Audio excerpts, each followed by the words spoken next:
nisisitize tu maeneo mawili. Nimefurahishwa kwamba mnatekeleza ipasavyo na swala la local content na swala la CSR. Sasa kwenye CSR kama ambavyo mmefanya katika maeneo ambayo yalikuwa yanahitaji fidia, na kwenye CSR fanyeni hivyo hivyo, msilimbikize. Wenyeji wetu hapa wana mambo mengi ya kufanya. Nataka wananchi wa Tanga waumiliki mradi, wananchi wa Tanzania waumiliki mradi, na njia mojawapo ya Watanzania kumiliki mradi ni kupitia ushiriki wao katika mradi huu. Nimefurahishwa pia na masuala ya kuwahamishia ujuzi vijana wetu na kazi ambazo wamezifanya.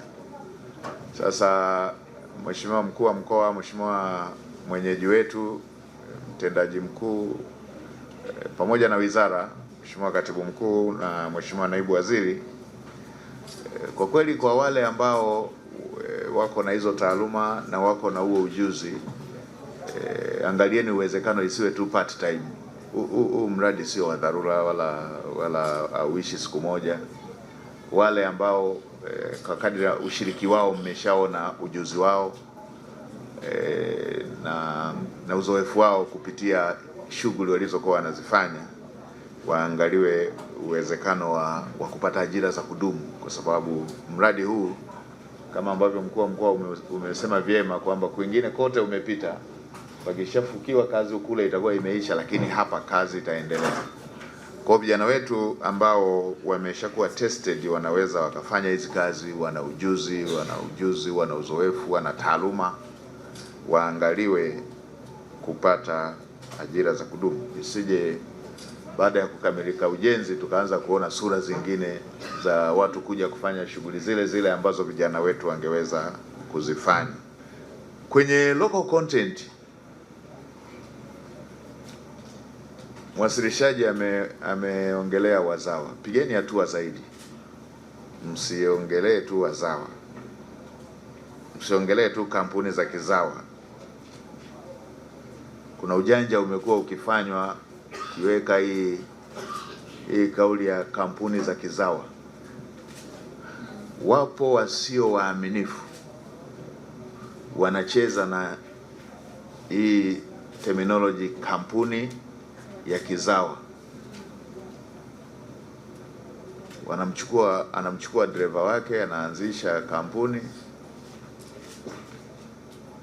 lakini mmiliki ni yeye kwa kutumia mgongo wa dereva wake, alafu anaenda anaipa kazi huko mbele kwamba ni kampuni ya kizawa.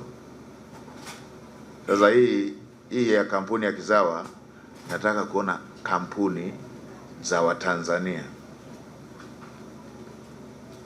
sio tu kampuni iliyopo Tanzania, sio kampuni iliyopo Tanzania. Nataka kuona kampuni ya Watanzania, kwa sababu kuna huo mchezo nimeuona mahali mtu anatumia tu anwani ya mojawapo ambaye si mnufaika,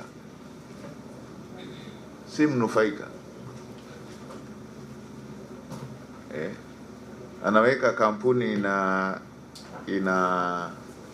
ina thamani ya bilioni 23 bilioni 15, alafu mmiliki driver wake. Huu udanganyifu wa aina hii unawanyima Watanzania fursa ya kushiriki kwenye miradi mikubwa inayotekelezwa ndani ya nchi, miradi ya kimkakati kwenye nchi yetu.